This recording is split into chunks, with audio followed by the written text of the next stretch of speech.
Magandang hapon sa inyong lahat.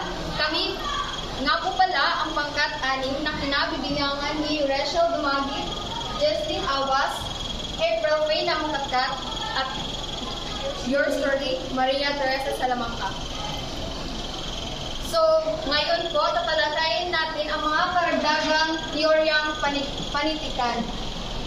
So, una, ang teoryang psikolohikal. Sa pananaw na ito, makikita ang takbo o galaw ng isipan ng isang manunulat. So dito, sa teorya nito, may hinuha ang kanyang akda, ang mga paninindigan, paniniwala, kaisipan, pagpapahalaga na naglalaro sa isipan ng kamalayan ng isang may akda. At layunin itong ipaliwanag sa pamamagitan ng papakita ng mga salid na pagbuo ng natural behavior ng isang tao, ang pag-uugali, paniniwala, pananaw, pagkatao ng isang tauhan sa kanyang akda. Halimbawa ng teoryang psikolohikal ay ang maling edukasyon sa kolehiyo ni George Bakuko. Tungkol ito sa pananaw ng kanyang pananaw ng edukasyon sa kolehiyo na nagsasaad ng mga paniniwala at paninindigan niya bilang isang manunulat o may akda. Sunod ay ang teoryang moralismo. Pinapahalagahan ng akda ang mga aral o leksyon na inadulot sa mga mambabasa.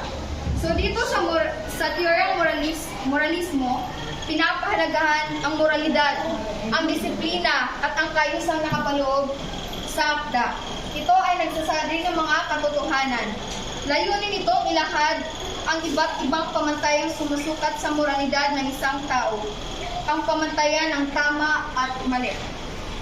Dito rin sa teoryang moralismo, inilahad ang filosofiya ng isang tao o propusyong nagsasaad sa pagkatama o kamalian ng isang kilos o gawain o ugali ayon sa pamantayan tinakda ng lipunan. Halimbawa ng teoryang moralismo ay ang liwanag at dilim ni Emilio Jacinto. Ipinapakita dito ang katotohanang sinapit ng mga Pilipino sa kamay ng mga Espanyol.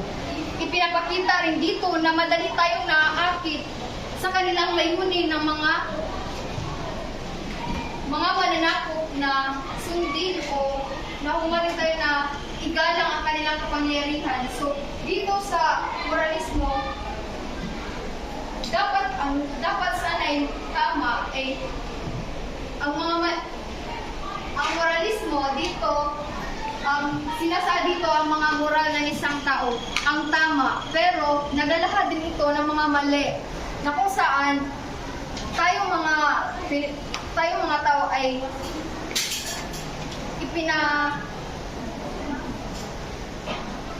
inaayon natin ang mali sa tama. So, imbis na mali, tinatama pa rin natin yon. So, yun ang teoryang moralismo. Sunod naman ay si Binibining April Faye Namukatkat sa queer at biographical.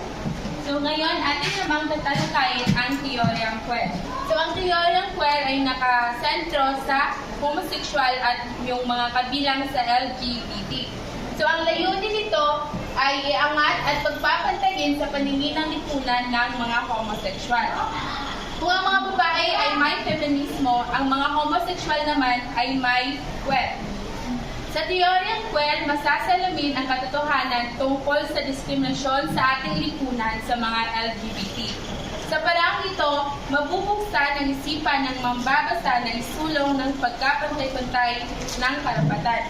So, ang queer ay sumisimbolo ito na dapat ay tratuhin natin ng pagkapantay-pantay ang mga homosexual o kabilang ng LGBT. Susunod naman ay ang teoryang biographical. So, ang teoryang biographical ay nakasentro sa karanasan ng buhay ng may akda.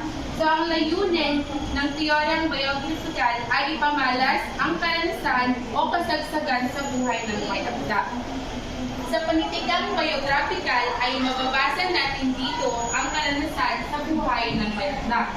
Mga karanasan kung saan sila ay pinakamasaya, pinakamalungkot, pinakamahirap at lahat ng pinaka na inaasahang magsilbing katuwang ng mambabasa sa kanyang karanasan sa mundo. Isang halimbawa dito ay ang paglalayag sa puso ng isang bata ni Nueva D. Rosa Maputi, kung saan ito ay patungkol sa paggunita ng guro sa pinagsamahan nila ng kanyang estudyante. Susunod naman ay ang Teorem Modernismo at Cultural ni Binibining Westfield Hours. So, sa modernismo, ito ay makabagong pananaw na may radikal na mga kaiba sa mga naisulat na hindi magiging larawan lamang ng realidad ng sining kundi interpretasyon. Dagdag pa nito ay ang tumutukoy sa isang paghimagsik sa tradisyon, relihiyon, kaugalian at paniniwala. Ito ang panitikang nilikha ng kabataang manunulat na pinabilangan ni Teodoro A. Agoncillo, Brigido Batimbacal, Salvador Barros, Alejandro G. Abadilla. Nang Amerikano nalinaw na produkto na sila ng makabagong panahon. Ang layunin ng modernismo, ang panitika na iparating ni Asyong Salonga ang nais niyang ipaabot sa mga tao gamit ang tuwirang panitikan. Sa makatuwid, kung ano ang nais iparating ni Rizal ay siya ring nais niyang ipaabot sa kanyang mga tagatangkilik. Walang labis at kulang, ngunit mayroong sapat lamang.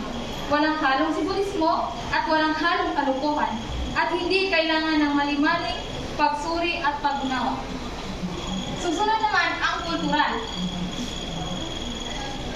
Ibinabahagi ang mga kaugalian, paniniwala at tradisyon na minana at pinanasa ng susunod na talinlahi. So, ang layunin ng kultural, ipakilala ang kultura ng mga akda sa hindi nakakaalam. Ibabahagi ang may akda ang mga kaugalian, paniniwala at tradisyon, minana at ipagsasunod na salinlahi. Sunod na layunin, ipakilala ang kultura sa may akda at ibahagi sa hindi nakaalam. At yun lang ako. At susunod naman, tatawagin ko si Miss Regel Dumagit upang ibahagi sa inyo ang strukturalismo at historikal.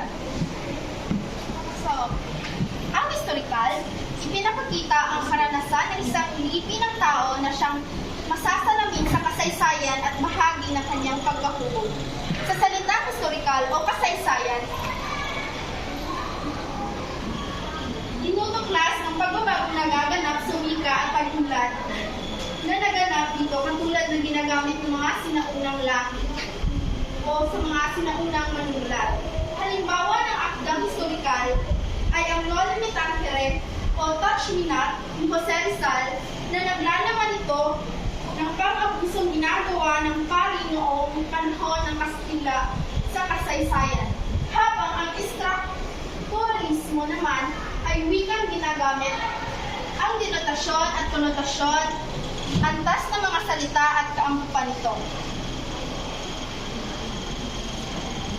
Istruktura ang nilalaman at ugnayan ng mga bahagi ng isang akda.